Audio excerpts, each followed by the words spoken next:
For every truth seeker, for every science seeker who wants the right path today, we have a truth that we convey from its sources, from the Muslim holy book, the Quran, and from the book of the Torah as well. Oh, wow. We're diving into some fascinating arguments that suggest Jewish and Christian scriptures might actually contain prophecies about the Prophet Muhammad and the importance of Mecca.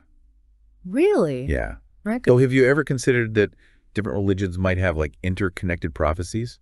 Yeah. I mean, that's really interesting because like when you think about it, they're all kind of coming from a similar background, right? I mean, Abraham and all that. Exactly. So it's like, are there these little hidden gems in there that we haven't really looked at? Exactly. And that's what we're going to be looking at today. Okay. Our main source for this deep dive is a lecture by an Islamic scholar, Okay. Dr. Haytham Talat. Okay. And he's weaving together the Torah, the Bible, and the Quran. Wow. He even brings in commentary from a former rabbi, Okay. Rabbi Mort.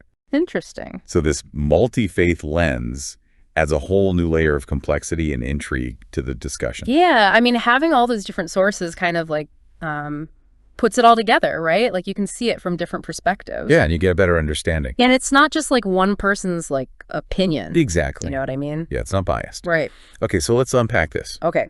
The first big claim revolves around a prophecy in Deuteronomy 18.1819. Okay. You might be familiar with this one. It predicts a prophet like Moses coming from among the fellow Israelites. Okay, I think I've heard of that one, yeah. Okay, so Dr. Talat, he offers a thought-provoking reinterpretation. Okay. He argues that the term fellow Israelites shouldn't be limited to the descendants of Jacob, who are traditionally considered the Israelites. Okay. Instead, he suggests it also includes the descendants of Ishmael, Okay. Abraham's other son. Interesting. And this is significant because Muhammad is the only prominent prophet from Ishmael's lineage. Oh, so he's saying that verse is actually talking about Muhammad. That's what he's suggesting. Yeah. Okay, wow. That's a pretty bold claim right off the bat. Yeah. He doesn't stop there. Okay. He then connects this prophecy to a specific location, Mount Paran. Okay. Mount Paran is described as a place of divine presence in Deuteronomy 33.2 and Habakkuk 3.334. Right. Dr. Talat points out that Paran is where Ishmael settled, Oh, okay. linking it to both Muhammad and Mecca. So he's like building a case, like Yeah. he's like putting all these pieces together and like showing how they all kind of like point to the same thing. Exactly. He even draws parallels between the descriptions of light emanating from the mountain in Habakkuk and the way Islamic teaching spread throughout the world. Oh, wow. That's really interesting. Yeah. Because like, light is often associated with like knowledge and truth. Yeah. So it's kind of like, Guidance. yeah, guidance, like a beacon of light, Right. leading people to the right path. So we're already seeing a pattern emerge, taking verses that might have more traditional interpretations Right. and suggesting they actually foreshadow the arrival of Muhammad and the rise of Islam. Okay. But things get even more interesting when he dives into the book of Isaiah. Oh, really? Okay. Let's hear about that. Yeah. What's he say about Isaiah? Okay, so Isaiah is a treasure trove of verses that Dr. Talat reinterprets through this lens. Okay. For example, he points to Isaiah 60.1-7, Okay. which speaks of a prophet bringing light to a world shrouded in darkness, Oh, okay. a light that ultimately attracts all nations. That imagery certainly resonates with the message of Islam bringing enlightenment to the world. Yeah, I mean, that's a pretty common theme, right? Like spreading the light of truth and knowledge. What other hidden gems does he find in Isaiah? Yeah, I'm curious. What brings in Isaiah 42.1 and 11 as well, Oh, okay. interpreting them as references to Muhammad's mission, the call to prayer, Adhan, and even the involvement of Kedar, Hidar. who's an ancestor of Muhammad. Oh, wow. So he's like Weaving lineage. You're really like connecting all the dots. Specific locations. Yeah.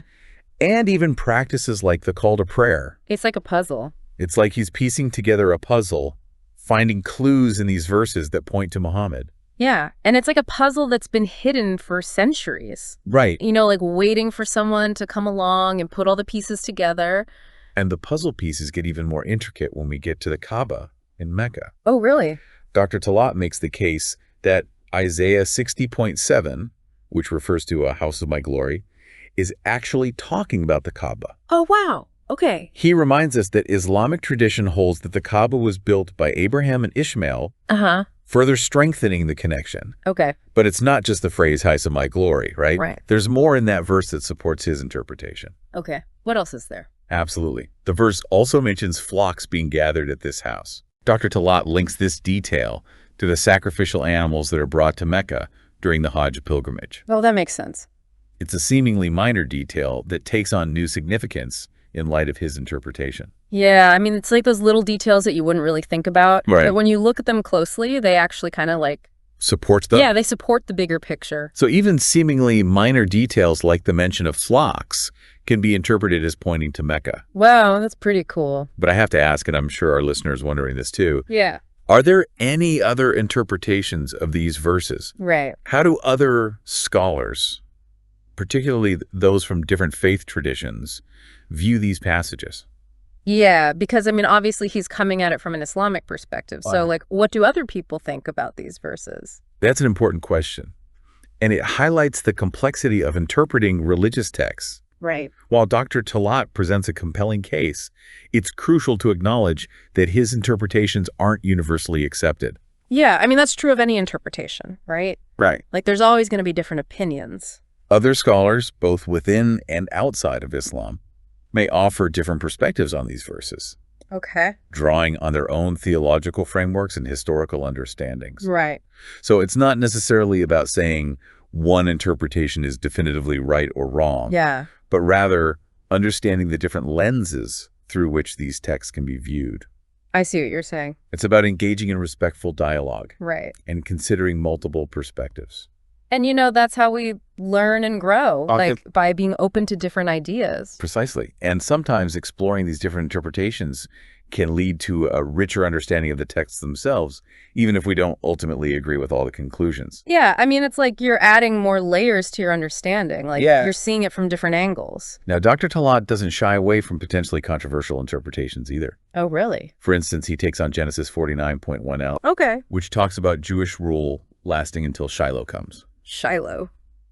For our listener who may not be as familiar with this passage, the term Shiloh has been the subject of much debate and interpretation throughout history. Yeah, I mean, it's an ancient text, Huh? so there's bound to be. Yes, Shiloh is a fascinating and somewhat enigmatic term. It is. Traditionally, it's been interpreted in various ways, with some Jewish scholars linking it to the Messiah, while others see it as referring to a place or a period of peace. Okay.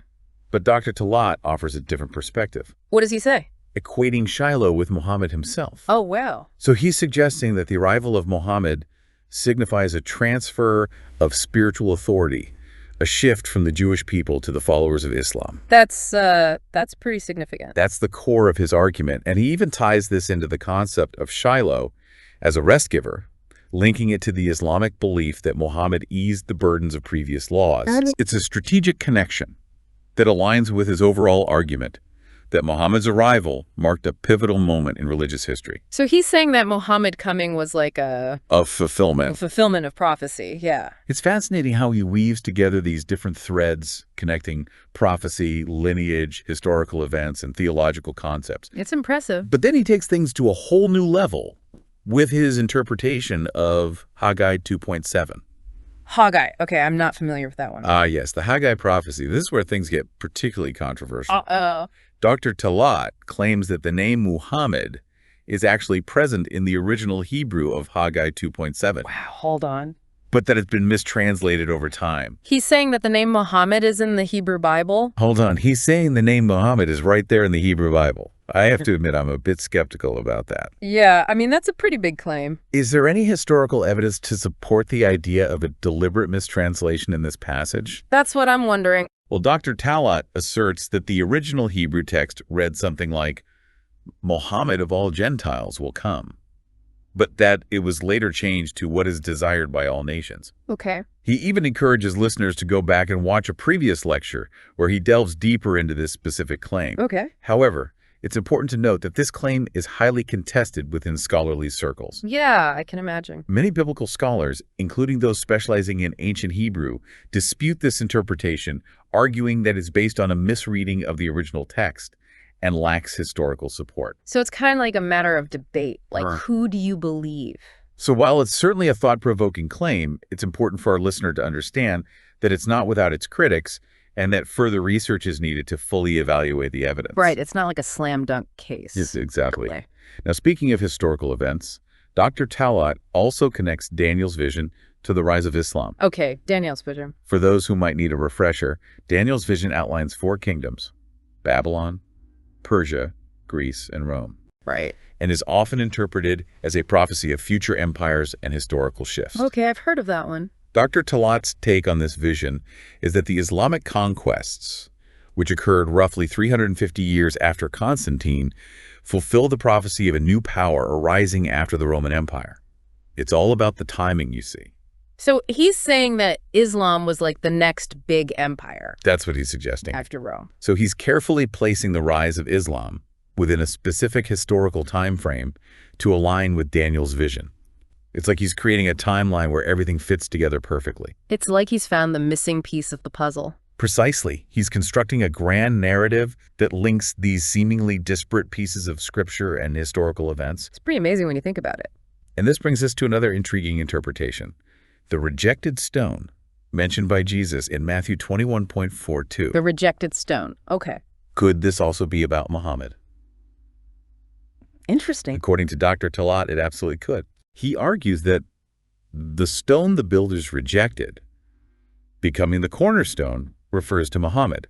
Okay. Initially rejected by those who came before him, he ultimately becomes the foundation for a new faith. So he's like the cornerstone of Islam. But I like how he brings in a hadith, a saying attributed to Muhammad to support this idea. You know, the one where Muhammad describes himself as the final brick in a completed house? It's a powerful image that resonates with the idea of him completing a structure that was already in progress. Yeah, that's a good analogy. Yes. That hadith adds a layer of depth and reinforces the idea of Muhammad fulfilling a preordained plan. It's like it was all meant to be. It's all about making connections and finding patterns. Right, and seeing how everything fits together. And just when you think we've explored all the possible connections he brings in the Psalms. The Psalms. Okay, what's he got from the Psalms? This is where the Valley of Baca comes into play. Dr. Talat highlights Psalm 84, which mentions a Valley of Baca as the location of the Holy House. Okay. Of course, he equates this with Mecca. Right, because Mecca is considered a holy city in Islam. And I'm sure he doesn't stop there. He probably points out that Mecca is also called Baca in the Quran. Yeah, I was just thinking that. Yeah.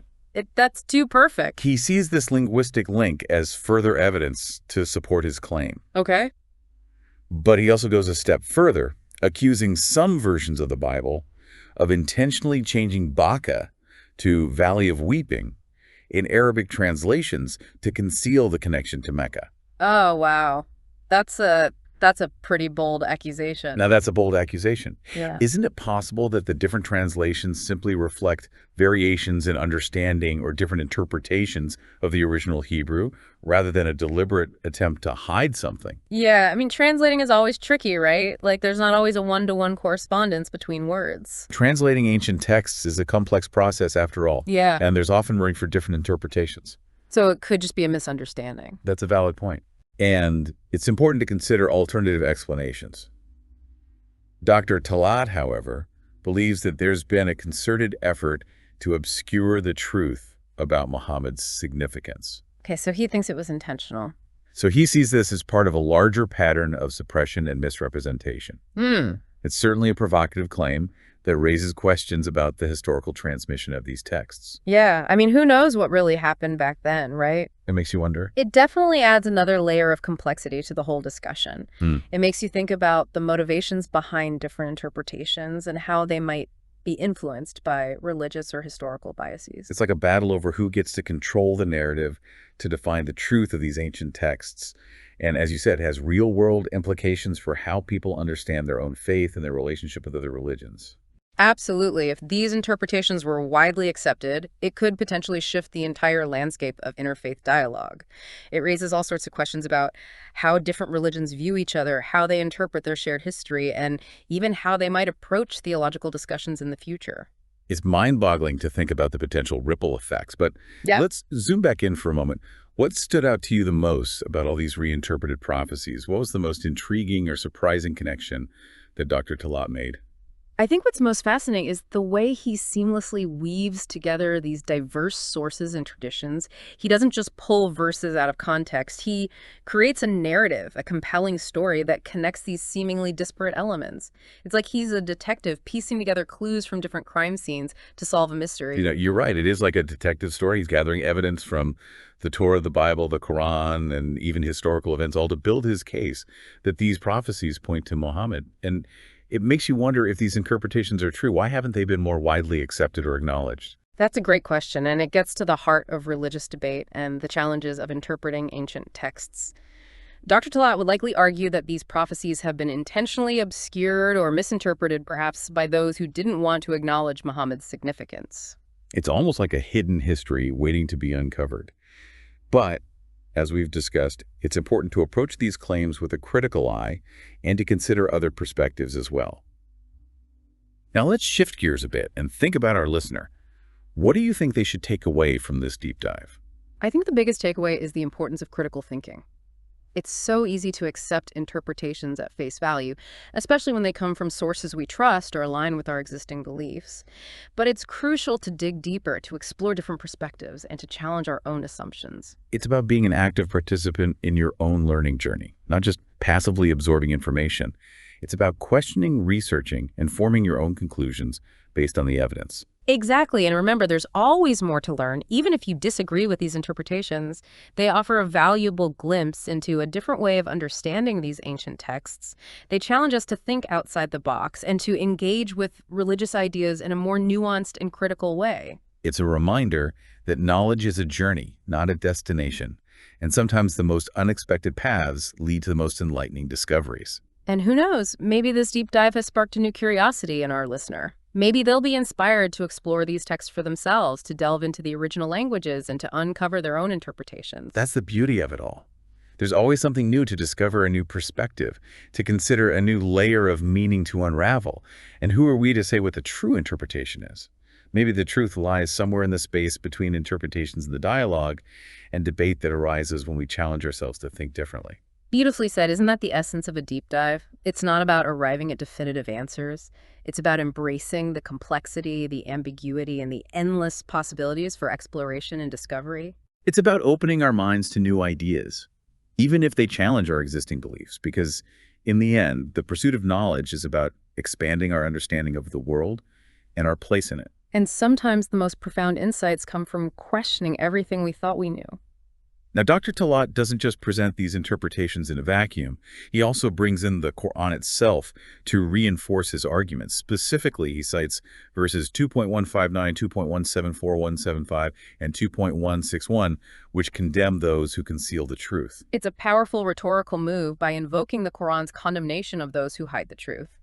He's adding a layer of moral weight to his argument. It's like he's saying, look, even the Quran itself supports the idea that these prophecies have been hidden. It definitely adds a sense of urgency and importance to the whole discussion. Yeah. It underscores the idea that revealing these interpretations is not just an intellectual exercise, but a moral imperative.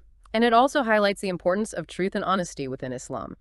It's a reminder that seeking knowledge and sharing it with others is a highly valued act within the Islamic tradition. So for our listener, it's interesting to consider how this emphasis on truth-seeking shapes Dr. Talat's approach to interpreting these texts.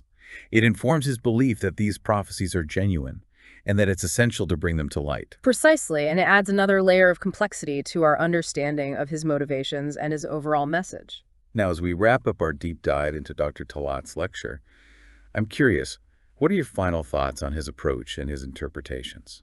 I think it's a bold and thought-provoking approach, even if not all of his conclusions are universally accepted. He encourages us to think critically, to question conventional wisdom, and to consider alternative perspectives on these ancient texts. And ultimately, I think that's a valuable exercise, regardless of whether we agree with all his interpretations.